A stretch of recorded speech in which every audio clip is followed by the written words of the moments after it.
All the Young Dudes by MsKingBean89 on archiveofourown.org. Chapter 3. First Year, The Sorting. Remus was fairly sure he was dreaming. Or he'd drowned getting over that awful lake, and this was just his brain making things up before he died. He was standing in an enormous stone hall the size of a cathedral. It was full of students, all dressed in identical black robes, apart from their ties, and lit by candles. Not just any candles. These candles were actually floating. He might have been able to live with that. It could have been a clever trick of the light, something to do with the wires. But when he looked up, he almost yelled. There was no ceiling. Just the vast night sky hanging above them, pendulous gray clouds and glittering stars. No one else seemed interested save for the red-haired girl, Lily, and a few other kids Remus assumed must have Muggle parents as well. Remus had his uniform on now, and felt a little better to be dressed the same as everyone else. All the other students sat on long banquet tables under their house banners. James had excitedly explained the differences between each house, much to the chagrin of Sirius and Peter, both of whom were convinced they'd end up in the wrong place. Remus didn't know whether to be nervous or not. He couldn't see how much it would matter to him. He'd probably get kicked out in his first lesson anyway. The more time Remus spent amongst wizards, the more he was convinced that he couldn't actually be one. Professor McGonagall, a thin, stern-faced witch who had let all the first years into the hall, was now standing beside a stool, holding a mangy brown hat. This was the test James had told them about. They had to put on the hat, then somehow they would each be sorted into one of the houses. Remus looked up at each of the banners. He already knew who wouldn't end up at Ravenclaw, not if you had to be clever. He didn't think much of the one with the badger. They weren't exactly exciting animals, especially compared to snakes. He liked the color green, too, if it came down to picking a tie. But then, James and Peter had both been keen on Gryffindor, and seeing as they were the only people who'd been very friendly so far, he wouldn't mind going with them. A boy called Simon Arnold was the first to be called forward. The hat was placed on his head, covering the top half of his face. Remus wondered if it smelled as bad as it looked. Matron was always maniacal about headlights, and he hoped none of the kids who went before him had them. Simon was promptly sorted into Hufflepuff, the Badger House, to tumultuous applause. Sirius Black was the first of their group to go, and he looked positively queasy as he approached the school. There was some catcalling from the Slytherin table. Some of the older students were calling out to him. Two young women with masses of dark curls and the same high cheekbones and full lips as Sirius, who was now trembling on the stool. The hall was quiet for a few moments as the hat came to rest on Black's head. Then the hat screeched, "Gryffindor!" A few moments of stunned silence before the clapping came this time. McGonagall gently lifted the hat from Sirius's head and gave him a small, rare smile. He looked completely horrified, casting a desperate look at the Slytherin table where the two girls heckling him were hissing, eyes narrowed. He got up and walked slowly over to the Gryffindors, where he was the first new student to take his place under the red and gold banners. The sorting continued. Lily was also placed in Gryffindor and sat grinning next to a very miserable-looking Sirius. When it was finally his turn, Remus still couldn't see what all the fuss was about. He didn't much like having everyone's eyes on him as he pushed to the front, but he did his best to ignore it. He would have shoved his hands in his jeans and slouched normally, but this weird new uniform wouldn't have had the same effect. He sat on the stool, McGonagall looking down her nose at him. She reminded him a bit of Matron, and disgust rose in his throat. She lowered the hat over his eyes. Everything went dark. It didn't smell at all, and the peace and quiet was actually a bit of relief. A soft voice spoke in his ear. This was the hat. Remus tried not to cringe as it purred quietly. "You're an odd one, aren't you? What shall we do with you? Perhaps Ravenclaw? There's a good brain in here." Remus flinched, feeling as if someone was playing a joke on him. Not bloody likely. "But then," the hat considered, "you might go further, much further, if we put you in Gryffindor." Remus ripped the hat from his head as soon as it had sorted him, not waiting for McGonagall to remove it. He hurried over to the Gryffindor table, barely registering the cheering and clapping as he passed. He sat opposite Lily and Sirius. Lily shot him a pleased smile, but he just looked at his empty plate. By the time the peas came around, Remus had somewhat recovered, and was able to watch with some interest as Peter, a small, pudgy-looking boy, hurried towards the sorting hat. Peter was the sort of boy who wouldn't last 5 minutes at St. Eddie's. He had a perpetually nervous, twitchy look that the other boys always singled out.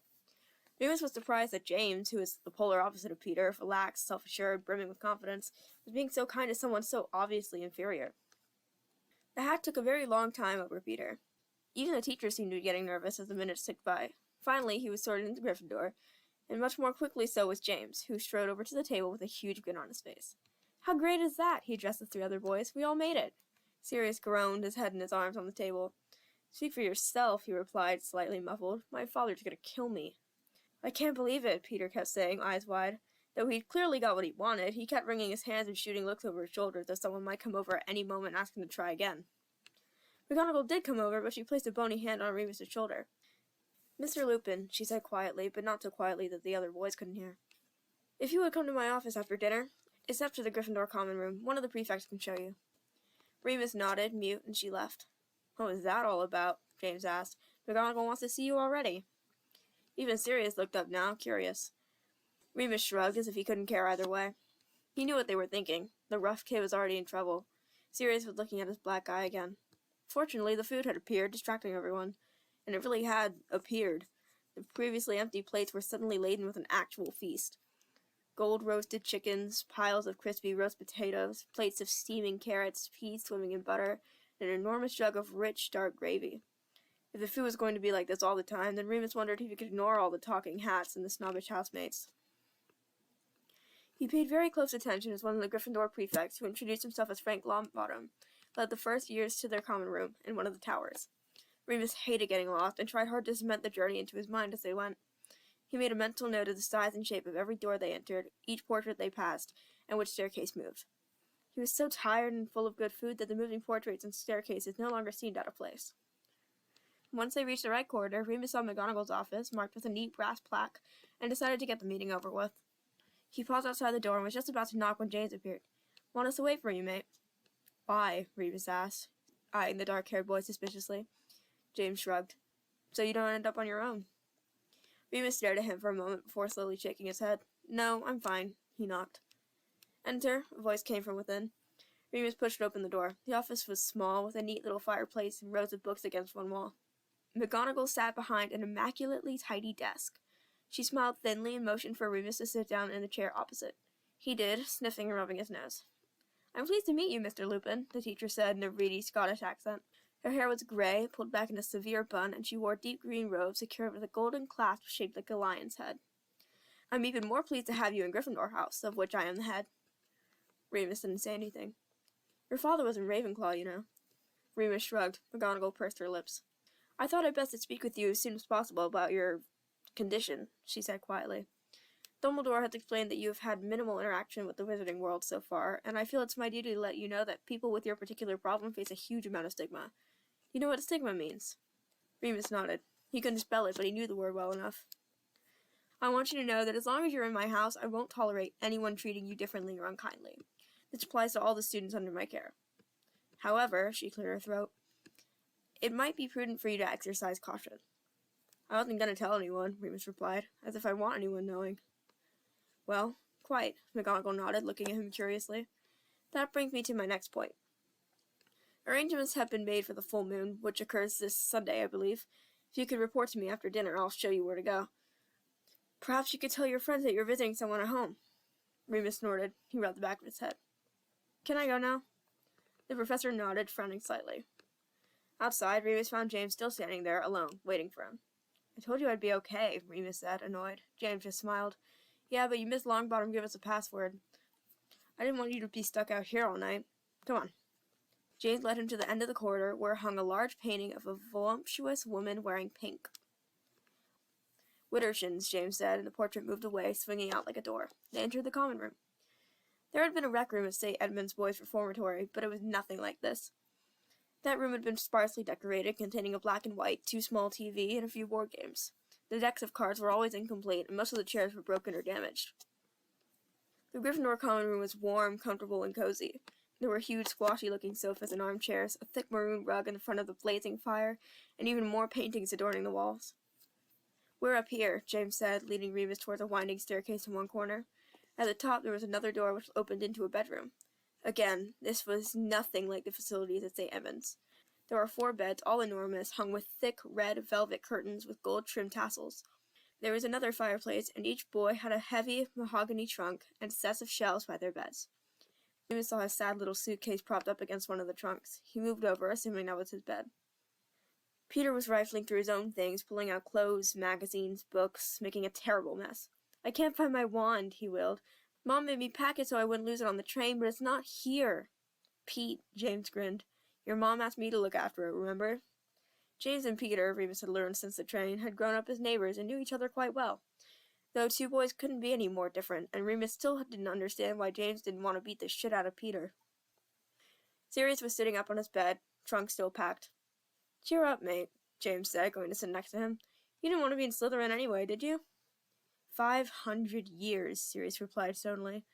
"Every black at Hogwarts has been sorted into Slytherin for 500 years.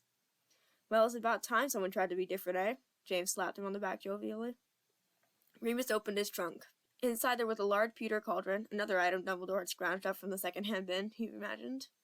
There was also a long, thin box at the bottom with a note on top. He unfolded the note and stared at the elaborately swirly script for a long time, trying to make sense of it.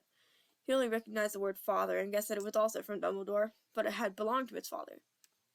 Opening it eagerly, he found a long, polished stick. It was a wand.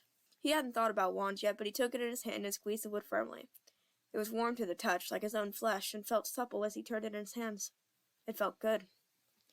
Sirius had finally started to unpack, pulling book after book out of his trunk. Those that didn't fit on his shelf he stacked beside his bed. James stared, having just finished pinning a poster next to his own bed. It showed a lot of little people zooming about on broomsticks, throwing balls to each other. Remus thought it only looked mildly more interesting than football, which he hated. "You know," James said to Sirius, still stacking books, "there is a library here." Sirius smirked. "My Uncle Alfred sent them to me, and my mom would set them all on fire if I left them at home." Remus's ears pricked up at that. What was wrong with Muggle books? Not that he had any with him. He hated reading more than anything in the world. He didn't think about it for long, though, because now Sirius was lifting an actual record player out of his trunk, followed by a box of brand-new-looking records and shining bright sleeves. He went over to look straight away. "Is that Abbey Road?" he asked, peering into the box of vinyl. "Yeah," Sirius grinned, handing it to him. Remus wiped his hands carefully on his robes before taking it from him, handling it carefully. "You must be Muggle-born," Sirius said. "Never met a wizard who knew the Beatles. Well, except my cousin Andromeda. She bought them for me." Remus nodded, forgetting himself for a moment. "I love the Beatles. One of the boys in my room at home's got at least 10 singles, but he never lets me touch them." "Boys at home?" Sirius arched an eyebrow. Remus thought he seemed very grown up. "You mean your brother?" "No," Remus said, handing the record back and shrinking away. "I live in a children's home." "Like an orphanage?" Peter asked, wide-eyed. Remus felt anger rising, his ears growing hot. "No," he spat. He felt all of the boy's eyes slide towards the bruise again, and turned around to unpack the rest of his things in silence. Eventually, Potter and Black started up a conversation about something called Quidditch, which very soon became a very heated argument. Remus climbed onto his bed and drew back the curtains, relishing the privacy. It was dark, but Remus was used to the dark. "You'd think you'd try harder to make friends," Peter whispered loudly to the other boys. "Especially if he's Muggle-born." "Are you sure the hat wasn't supposed to put you in Slytherin?" Sirius drawled. Peter stayed quiet after that.